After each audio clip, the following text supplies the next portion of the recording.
Might be, yeah, it should be fine for me. Lovely. A little bit won't cause too many problems.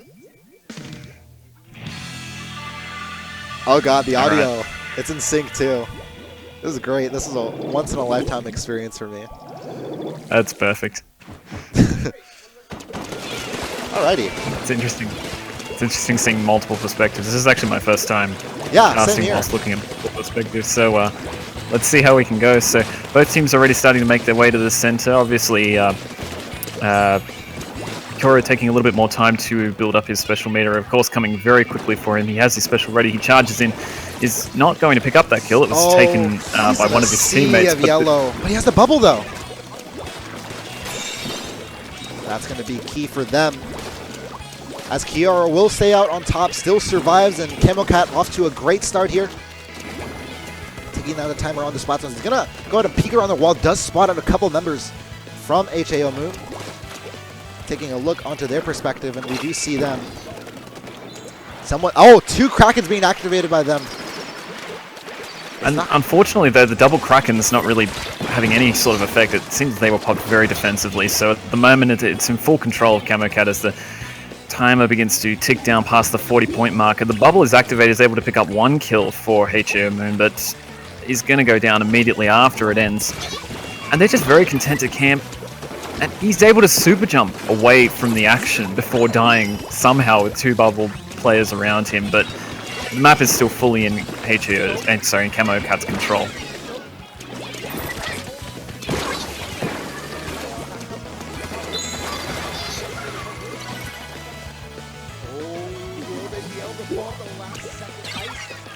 No, they won't be able to. The bubble was activated in the middle by Kioro. And on that perspective, they are going to keep it.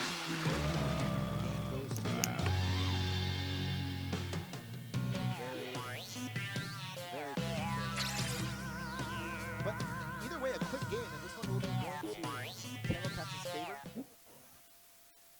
Very tough to spot out any particular play in advantage. I mean, I don't feel like either of the perspectives gave us an idea of what was going on in either situation. It just seemed like CamoCat got very well set up and managed to push up to the bump and apply full map control before they were able to very easily lock them out. You're going to want to pause your video from 245 on the left side for CamoCat.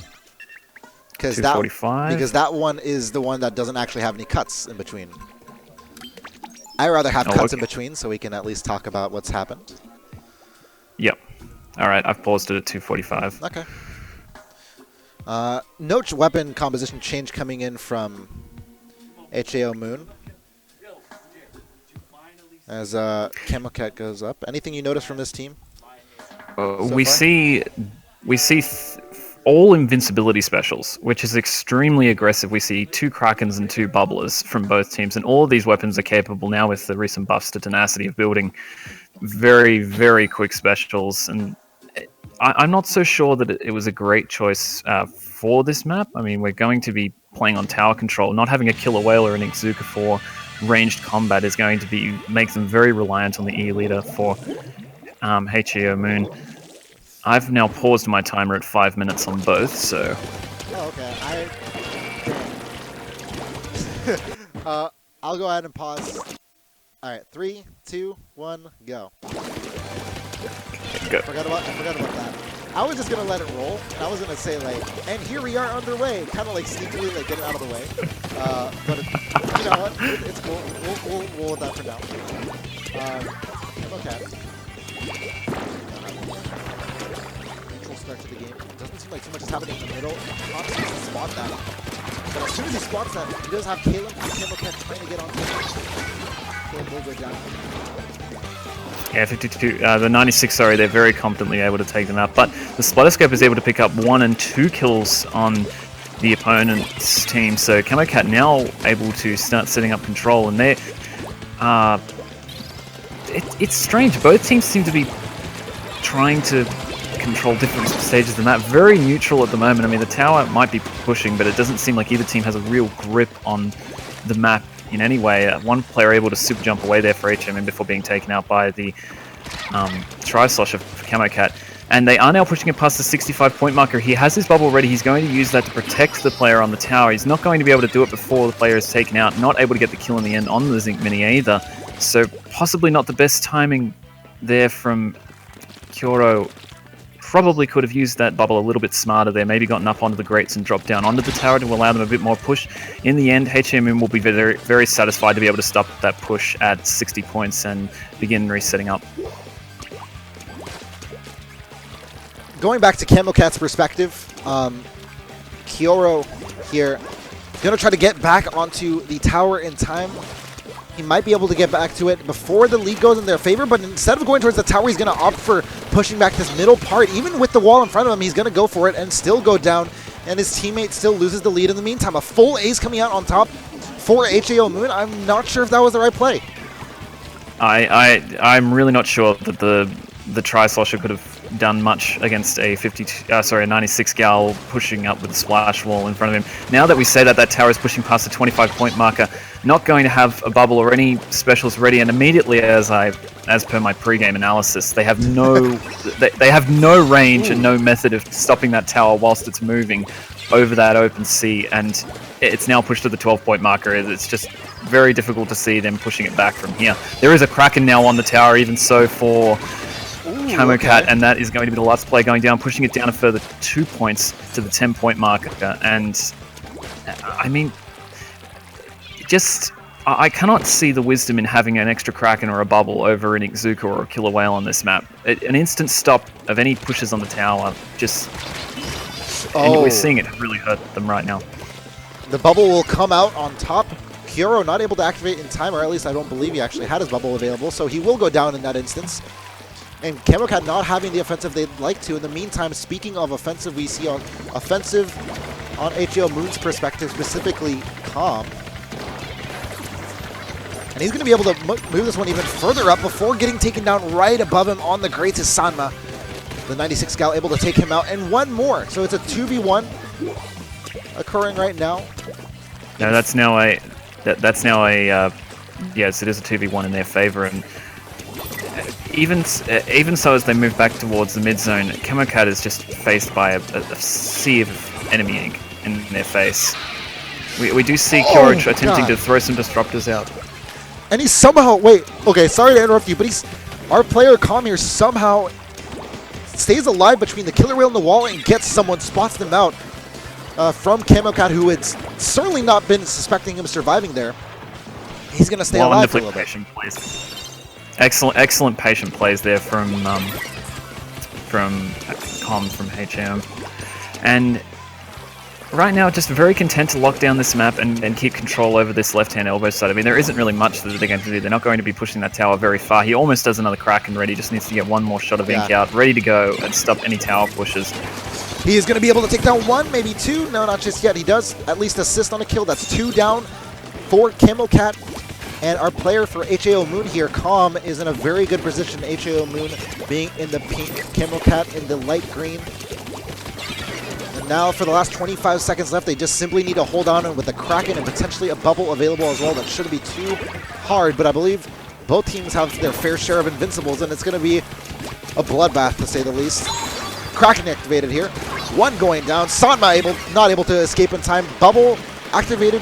Oh, both of the specials from HAO Moon have been activated, so this isn't looking too good for them, but the kill coming onto Bicky might be the end of it for them. Overtime is forced, but it's going to be not a very forced overtime at all, as HAO Moon responds back. It's 1-1. It's now a complete level. My apologies for confusing the perspectives. Looking at multiple perspectives is quite a challenge, but we forgive you. It's okay, man. Both teams opting for a lot of invincibility specials, or what shall we say, close combat specials, meant that it was quite contested at the start of the match. We saw for a good minute and a half, we might have been seeing very little strong pushes or lurches forward from either team. But once one team got a foothold and was able to push up down into that street area and begin pushing the tower, it was very difficult for either team to stop the tower from pushing any further. I have, okay, there looks like there's a bit of a room disconnection. In the meantime, I have my other CamoCat video paused at 8:15 on a black screen, so you can go ahead and plop it on there. Perfect.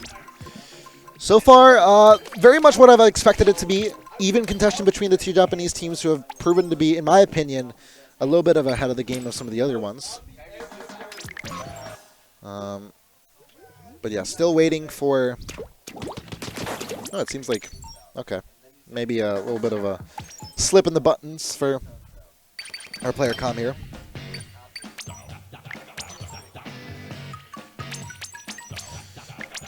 I haven't... Unfortunately, and I've been wanting to see more from this bucket user. He was one of my favorites to actually watch from this CamoCat team. So I kind of want to shift my focus onto him if possible. All right, then we can do that. Yeah, when the timer runs, of course.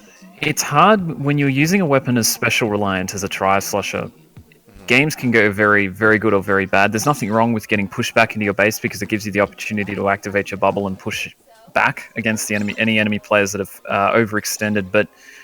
And with the recent buffs to tenacity, it's just and comeback as well. It's even easier to build a special now than ever. I feel like specials are starting to shift focus in the game now, in the game's meta now, to being more concentrated on because they can be used more times during a match and more frequently. Right. You're seeing players use them a lot more for 1v1s, and perhaps shifting the focus more to getting those 1 or 2 kills rather than using them as huge tools for creating pushes or orchestrating movements forward. And that has like large implications on how you play objectives and how you prioritize objectives over kills. I mean, oftentimes people hail Japanese teams for their direct focus on objectives, but with the amount of specials available for each individual player, you have to wonder like how many times will a player just simply pop a special for their own individual fights and start prioritizing their individual fights more than some of the objectives they prioritized earlier. Either way, we're going to get started. I just want to make sure we get the timer down right. Press play now if you can. I think we might be... give me the timer from both of your perspectives, and we'll see what we can do here. I have 5 minutes and 4:59 on CamoCats and HEOs respectively. Okay. Well. Now 4:53, 4:52, 4:51, 4:50. We should be good now. All right. Fair start here. We have a look onto Tom right now, who has gotten onto the Rainmaker, but soon after gets sniped out. Sorry, not sniped out. It looked like he got sniped out, but Samba is going to get hit. Did he just get lag two-shotted? Or possibly even one-shotted from the ink? Either way, he was sniped by 96 very easily, and now... once again, the game starts off very slow-paced from both teams. Immediately, Com goes straight back. Chumma goes straight back for the Rainmaker, and I think it's going to work, actually. He's able to get at least one kill down. It's a 3v3, though. Going to have to watch out. And yeah, he is very wary of the player to the right of him. He chooses to swim on down to the clutches of CamoCat without any hesitation. And unfortunately, that won't pay its dividends. It ends up at the 74-point mark. And very much a stalemated game here. And right now we do see Kyoto going for some very interesting flanks, pushing right up into their main ramp. Not really sure if it was the wise decision because they've managed to push it past the 30-point marker, and it's now pushing in favor. It's almost completely at the goal. Oh my 7 goodness! points. Just barely missing out. They activate the bubbles on time, and they're able to maybe force it. Oh, the bubble almost popped it. Could you imagine what would have happened if the bubble of the Rainmaker popped when all their bubbles were activated? They would have been just shoved on over out of bounds. That would have been super funny. Anyway, a lot of pressure happening on the other side of the map. We have to wonder what's happening here as this Rainmaker is being pushed further and further, and Kraken has been activated. What is happening here? HJO Moon has turned the tides completely and gets the lead and gets the win. What the hell has happened? This map. We were talking. You were talking earlier today about the volatility of Rainmaker on Flounder Heights, but this map. We just saw a game go from being 7 points on the opposite side, complete lockdown and almost a complete wipe, to turning around in the space of less than 30 seconds into a complete knockout. From the popping of one Kraken, I just saw a Kraken, a bubble, a couple of close 1v1s, one in HAO's favor, and they have the lead. They win the game. Just like that. So just a reminder, might want to pause your video for CamoCat at 10:55. Actually, pause everything at the 5-minute mark.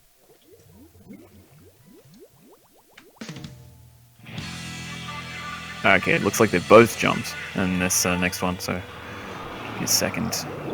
I'm going to go ahead and wait. It's all good. But yeah, no, I wasn't expecting that just seemingly came out of nowhere for both of these teams. And CamoCat, they did have, I mean, certainly the right response. HAO Moon seeming to go for that Rainmaker very aggressively at the beginning, and I honestly had my doubts about it, but it worked out for them. The thing is, they went so aggressively for that Rainmaker to complete the win there that all of them ended up getting an ace. And getting an ace on Rainmaker for Salt Spray is so incredibly volatile.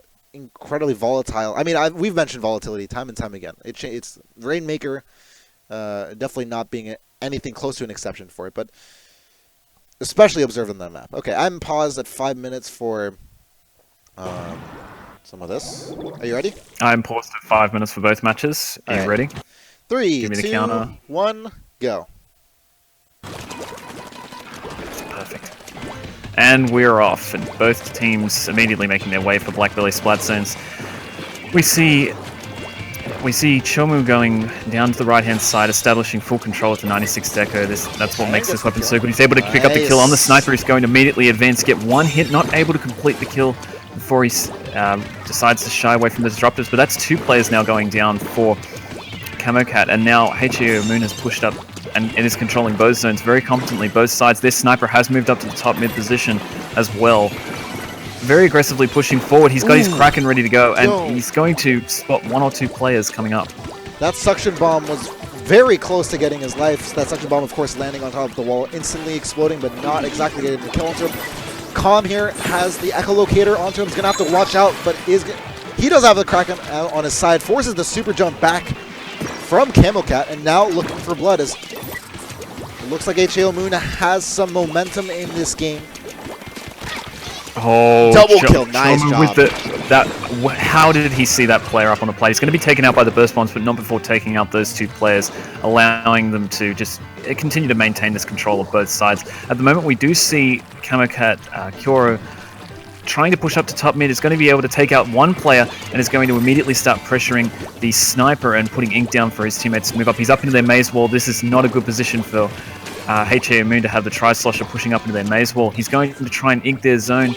We're seeing a lot of disruptor v disruptor combat, and it's very interesting. We see both players feeling each other out, playing very defensively. Once again, moving back to that top mid position, just going to try and ink the zone. They are able to cap the zone and apply the penalty, and now they can begin their attempts to set up control. He does get sniped out, though. And so we are going to return back to Calm's perspective right now. He is seeming to stay alive for just a little bit longer, keeping up a lot of the ink control for his team, and honestly, a lot of neutral play coming for this HAO side, who I don't know if you can really work with neutral play on this map. I mean, Black Belly, I feel like if you have an offensive opportunity, which so many times you do, you really should take advantage of it. They haven't so far, and Sama with the Inkzuka able to take him out. All of a sudden, this instant blitzkrieg coming out from the KC side, and it will pay its dividends as they are finally able to get back into control and maybe, just maybe, get onto the offensive. I've seen it even more so in this game with the amount of times that we've seen Krakens and Bubbles pop. The game is changing very quickly. We already see that another Kraken is at the ready there for Chomu, who's going to go down. Before he's able to pop his Kraken, though, Kyoro is going to get the kill on him. He's going to look to keep that zone capped. That's 3 players going down. Almost a full team wipe. Kyoro HAO. Able to stay alive as well. He is forced back for a super jump, though. But still, CamoCat seemingly out of nowhere with this comeback on Black Belly. And so far not letting up at all. Kraken has been forced. 1 will be going down. 2 will be going down. And this is definitely at least an effective Kraken to be able to take down 2. Now the question becomes, can they take advantage of this? Sana with the suction bomb on the back of the wall. Very nice movement there. Able to take out 1 player, not able to get the other kill, so it's still a very even situation at 3v3 with the lead being held now by CamoCat. Kyoro, he did spot out 1, but wasn't able to get the 2 in a row he needed. is going to be able to survive that suction bomb. Maybe he's able to stay alive for just a little bit longer. Gets 2 in a row before going down. Kioro doing his own fair share of work there and will lead to a near ace of HAO Moon there. Kioro has essentially changed his playstyle to be aggressing in a similar fashion to it. It's basically a Lunar Blaster with Bubbler and more mobility and more ink coverage. And at the moment, it's wreaking havoc for HAO Moon. Right now, sticking off to the side. Kioro looking for his sneak attack, but he won't be able to do that with the Echolocators. He's going to go ahead and jump on into it. Easy kill coming in for him. The bubble to help him as well. Gonna have to retreat if possible. But in the meantime, HAO Moon has taken the zones back again. And interesting, what we saw there was a coordinated bubble from Chomu and his teammates to allow the 3 of them. They just basically spread out and dragged CamoCat's players away from that congregated setup that they had, and just allowed them to capture both zones and apply a penalty. But that tactic is just not paying off, because as soon as that trick tactic has finished playing off, they are able to get back complete control now. And again, Kioro is able to pick up a couple kills there and apply the pressure with his bubbler. With only 6 seconds left, it's very hard to see how they're going to be able to get back in. They need to get another Kraken and cap both zones quickly. They're not going to be able to do it though, and that's going to be the 4th game going to CamoCat, just like that. All right, 4-1, or sorry, 3-1 right now. Match point. Now I'm going to be very clear here. We're not going to pause the HAO Moon video. We are only going to pause the CamoCat video at 1640. Right. And then I'll give a countdown for when to play that. Okay. That being said, CamoCat, very impressive play to get back into the middle to control those splat zones. Come here, going to remain with his 96, it seems. Splatter scope. Ooh, okay. They're choosing the splatter scope for Walleye Warehouse. I don't think it'd be too far off to say that this isn't seen most commonly from scope users. The range of the splatter scope is not enough to combat E-leaders. If there's an E-leader on CamoCat's side, the splatter scope is just going to have a hell of a time trying to get in, because Walleye is one of the best maps to just abuse the range of the E-leader. There are very few maps like possibly Mahi Resorts and perhaps Port Mackerel where you can abuse the range of the E-leader to its extent, but not on a map like this. I mean, the splatter scope is going to have to be extremely mobile and pick his locations very carefully and not just camp in one position. He has to keep staying mobile, otherwise he's going to be out-peaked by and outranged by the E-leader. We'll have to see if it goes their way. I think it's, I agree. It's a little bit of an odd pick, and I'm going to be surprised if it works, especially on this game point that's super important for HAO Moon to come out on top of, and to be able to establish dominance with your sniper and be able to have that sniper dominate the rest of the open area in the middle is super important on Walleye Warehouse, where there's a lot of visibility possible. So we'll see how it turns out. Oh my goodness, I forgot to play the other side. Let's pausing at 4:30 for this match. Okay, I'll skip forward a little bit. Pausing at 4:30. In the meantime, getting this one started on the other side. Hello from the other side. Shout out to Adele. I'll get 4:30 on both sides, and I'll let you know when I'm there. Yeah. Okay, I am ready to go. All right. I'm going to let it play out and not going to interfere with it, so I'll give you a countdown. Yep. Kioro moving on the left side. It's 4:40. Maybe dying? Okay. 4:35. 4, 3, 2, 1, go. All right. So we're back in sync here. He will be going down as soon as we say that, though. Immediately we see the sniper is able to pick up 2 players as he pushes up for... that is going to be for HAO's sniper picking up those 2 kills, and that's going to be... The tower stopped at 60-point marker, which, as we've seen, is not is not really a push and cannot be relied on by the opposite team. Both teams need to have a think about how they want to approach the situation, both just feeling each other out and trying to hold down positions. We see the killer whale coming out there for HEO, possibly trying to pick up one player. At the moment, it's just a 3v3 stalemate, neither team really aggressing too much. That will be Kyoro attempting to use his bubble to trap one player, but the Kraken is going to be popped, and he needs to get out of there because his bubble will not outlast that Kraken. He might be able to bucket it back or something like that. It looks like he's able to get away with it and gets the kill onto him as well, and Kyoro surviving for, quite frankly, longer than he should have.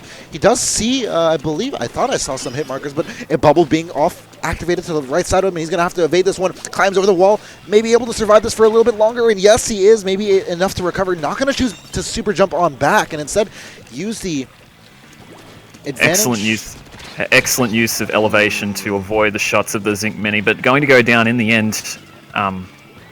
But not a bad distraction there from Kyoro, but unfortunately his teammates really weren't taking advantage of the chaos that he was causing over in HEO's snipes. So both teams still locked in a really stalemated position. The sniper is going to pick up that kill though there from the left-hand side. And in the meantime, Calm has picked up a kill, and two members are on the tower to move it up for HEO Moon, looking to keep this one within reach. Bubble's been activated, Killer Whale as well. And it looks like they are able to take the lead for now. Okay, so HEO Moon, and with the Kraken as well, using all of their invincibles on this tower, very well coordinated by this Japanese side. Using the Kraken's jumps to just deflect, using the shots and deflecting himself into the pole. Very good Kraken usage to stay on that tower where he might have been knocked off otherwise. So excellent play there from Chomu to push that tower all the way to 25 points, and that's a very, very strong push on this map. Now can Camo Cat match that coordination? Pretty solid from their part. Ooh, that kill coming out on top. That had to be a suction bomb. Yep, that was a suction bomb right on top of the wall. Sama able to get the kill onto that one. And in the meantime, looking at Kyoro, he is able to pick up a kill. Gets a double kill coming in for him, and he's going to have to back on off with the Disruptor in his way. He does have a bubble ready. I'm not sure why he's pushing away, but he's going to super jump back to the tower with the bubble at the ready. And they're going to be able to take the lead. There with the Kraken on the tower. They might even be able to knock this out. The Kraken, yes, they were able to do it with the Kraken and the bubble, and just like that, Camo Cat, the super jump back into the tower. Fantastic coordination from them, and that's going to be the 4-1 set going to them. So I was questioning why he was nowhere near the tower, but it ends up working out. The decision to flank was very safe because if his teammates had have died on the tower, he had very easy access to the tower from that upper plat area with the bubble at the ready to push even further. But because his teammates were still alive, he was able to super jump to the tower, activate the bubble, and that's a fantastic coordination. And I feel like these teams are